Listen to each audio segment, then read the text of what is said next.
Assalamualaikum warahmatullahi wabarakatuh. Selamat pagi anak-anak semuanya. Kita awali pelajaran sejarah kebudayaan Islam pagi ini dengan terlebih dahulu membaca bacaan basmalah. Bismillahirrahmanirrahim. Baik anak-anak semuanya, pada pelajaran kali ini kita sampai pada bab yang ketiga, ya, tentang peran pesantren dalam dakwah Islam di Indonesia. Apa anak-anak? Peran pesantren dalam dakwah Islam di Indonesia. Apa saja akan kita pelajari pada bab ini? Antara lain adalah tentang pondok pesantren, pendidikan keislaman dan keaslian, ya.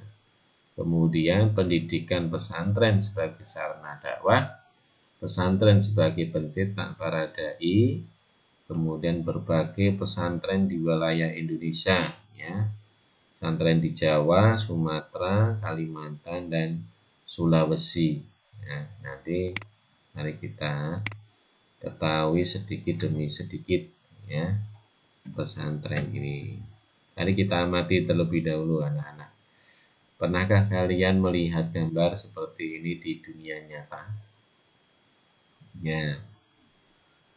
Ya, mungkin kalian juga pernah mengalaminya, ya. Ini seolah-olah pengajian di daerah kamu semuanya, ya. Tapi sebenarnya ini adalah situasi di sebuah pondok pesantren, ya. Para santrinya sedang melakukan pembelajaran, ya, seperti ini situasinya, ya. Tapi sekarang, ya, pesantren sudah begitu bagusnya. Kalau kita lihat ini adalah bangunan-bangunan yang belum jadi, tapi pesantren yang ada sekarang, ya, itu lebih bagus dari yang ada di gambar ini, ya. Baik, barangkali besok kalian ingin melanjutkan di sebuah pondok pesantren, silakan anak-anak untuk mendalami ilmu agama. Nah, ini situasinya seperti itu. Sangat indah, ya. Baik, anak-anak semuanya, mari kita dalami, ya, tentang pondok pesantren sebagai pendidikan keislaman dan keaslian Indonesia. Nah, pondok pesantren itu termasuk lembaga pendidikan yang sudah sangat lama ada di Indonesia, sehingga begitu mengakar dengan budaya bangsa, mampu mempertahankan, ya, kedudukannya dari berbagai ujian. Jadi seolah-olah sebuah madrasah, sebuah sekolah itu hanya saja menginap para siswanya, ya. Para siswanya disebut dengan santri, ya. Kalau kita madrasah pagi berangkat, ya, siang pulang. Tetapi kalau di pondok, ya, tidak boleh pulang, ya, tidak boleh pulang. Mondok, ya, mondok satu atap di situ dengan pesantrennya.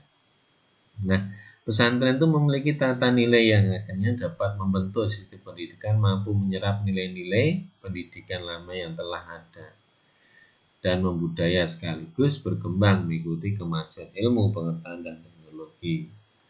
Di pondok pesantren itu memiliki karakter atau ciri tersendiri anak-anak, ya, keislaman dan keaslian Indonesia, ya, karena memang di negara lain itu, ya, tidak ada pesantren, tetapi yang mirip pesantren ya banyak, ya. Di negara Indonesia pesantren itu sudah mengakar anak-anak, sudah ada sejak zaman dulu, bahkan sebelum penjajahan dimulai itu sudah ada pesantren. Nah, maksudnya sebagai lembaga pendidikan yang identik dengan keislaman sekaligus asli asal Indonesia, ya, ciri khas memiliki padepokan, memiliki asrama untuk tempat tinggal para santrinya, ya, atau peserta didik. Jadi peserta didik di pondok pesantren itu namanya santri. Nah, pondok itu berasal dari kosakata bahasa Arab funduk, ya, yang memiliki makna asrama atau tempat di mana peserta didik tinggal. Ya. Adapun pesantren berasal dari kosakata lokal yaitu cantrik yang bermakna siswa atau peserta didik.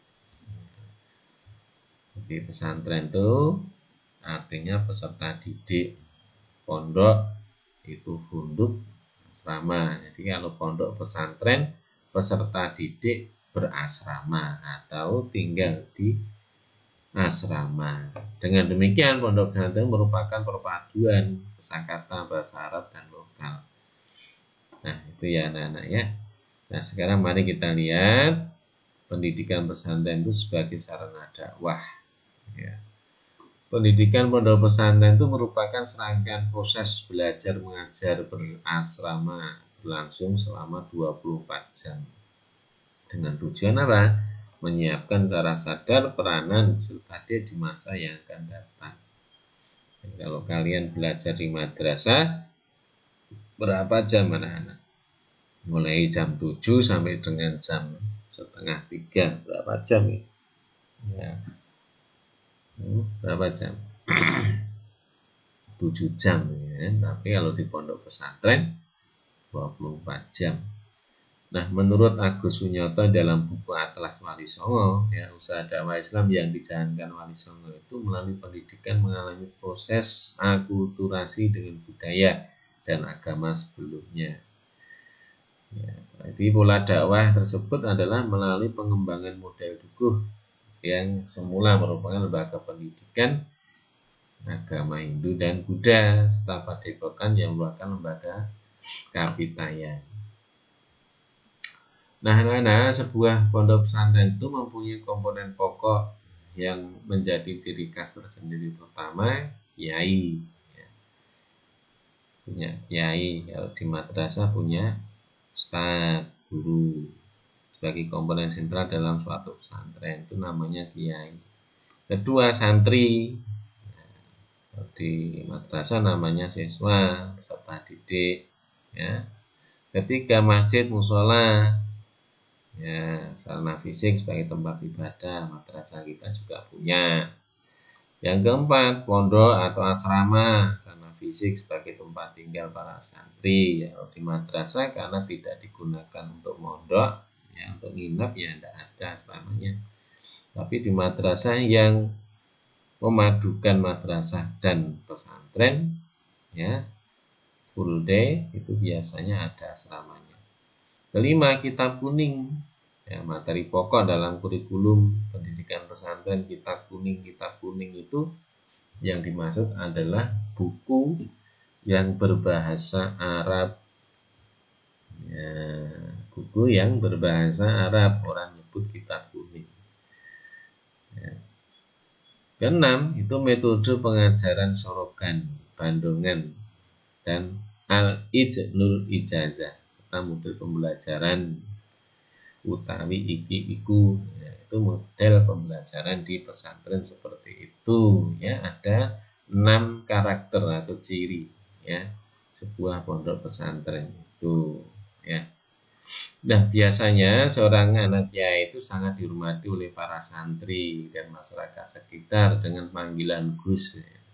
Jadi kalau ada yang panggilannya Gus itu karena dia anak dari kiai.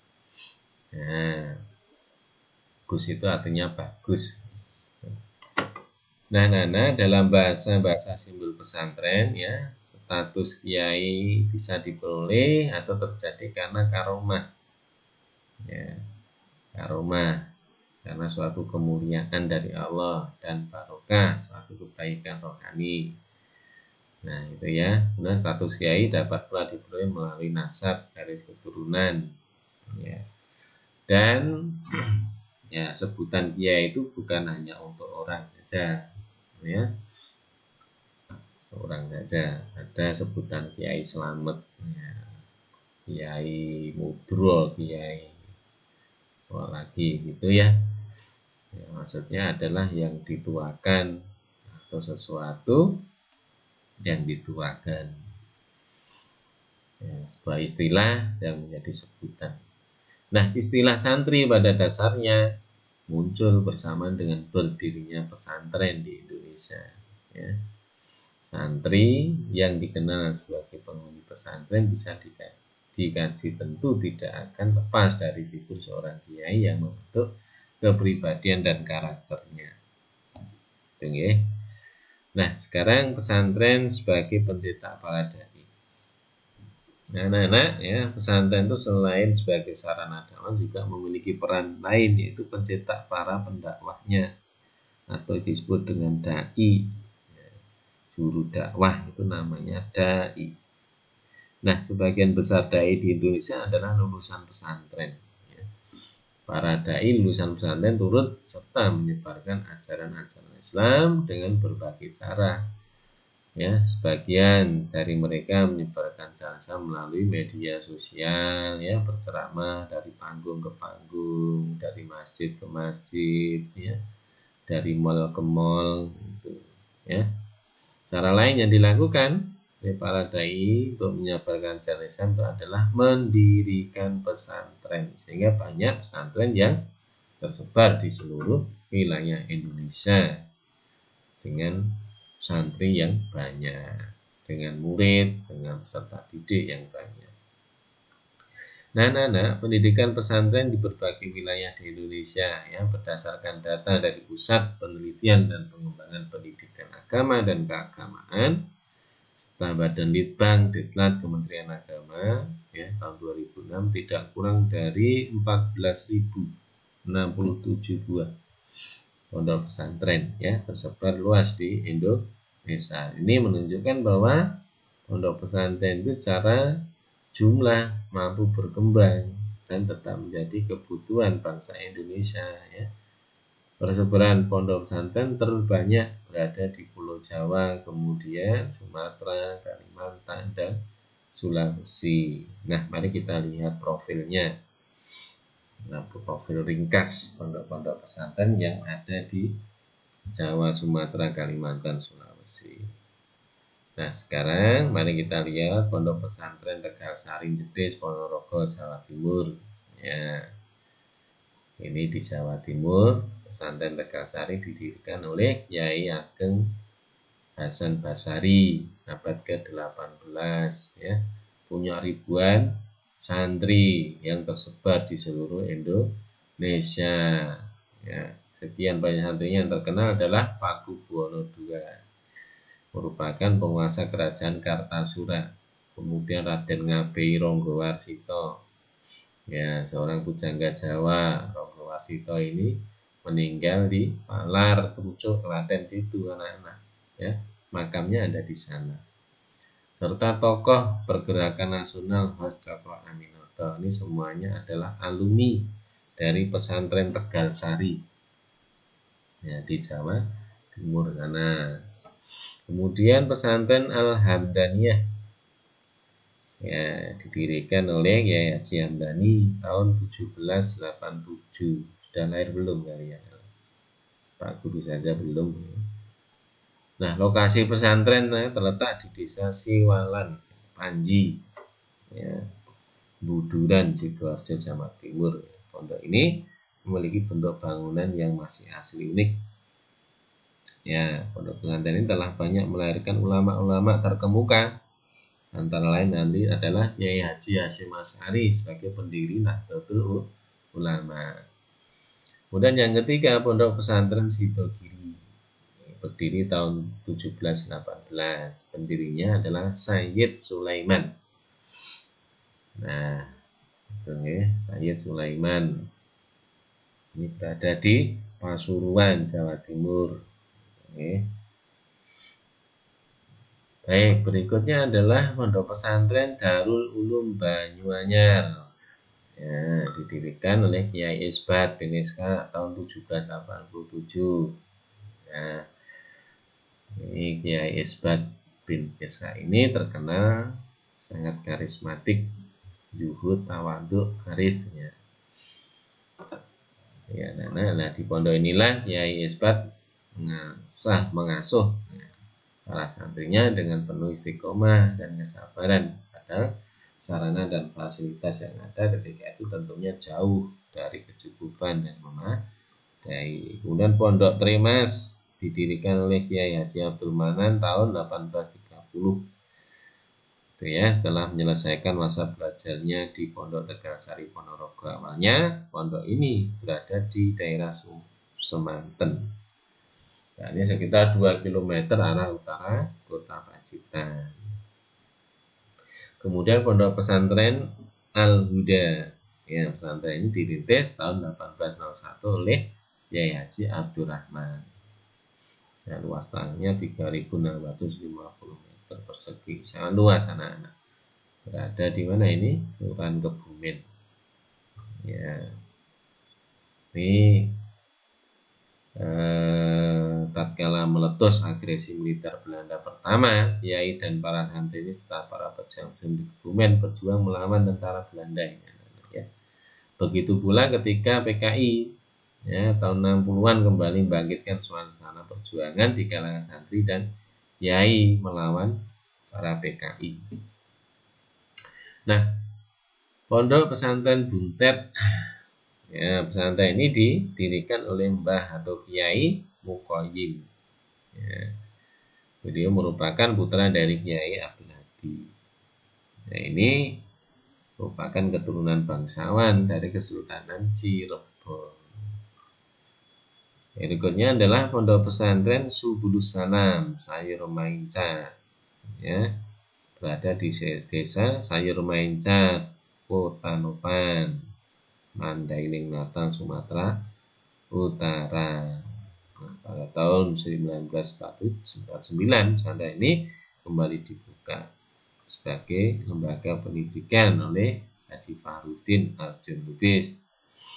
Kemudian Pondok Pesantren Darussalam Martapura, ya, berada di kawasan Pasayangan Martapura, Banjar, Kalimantan Selatan. Didirikan tahun 1914 oleh Kiai Haji Jamaluddin. Ya, baik. Kemudian Pondok Pesantren Asngadiyah Sulawesi Selatan, ya, didirikan tahun 1928 Masehi, ya, oleh siapa? Oleh Syekh Muhammad Asngad yang dikenal pula dengan panggilan Ali Guruta Pengaji Sadi atau Guruta Haji Sadi. Nah, penamaan Asngadiyah juga diambil dari pendiri yaitu Kiai Haji Asngad, sehingga pondok pesantrennya adalah pesantren Asngadiyah. Baik anak-anak, itu antara lain ya pondok pesantren yang berada di wilayah Jawa, ya, Sumatera, dan Sulawesi.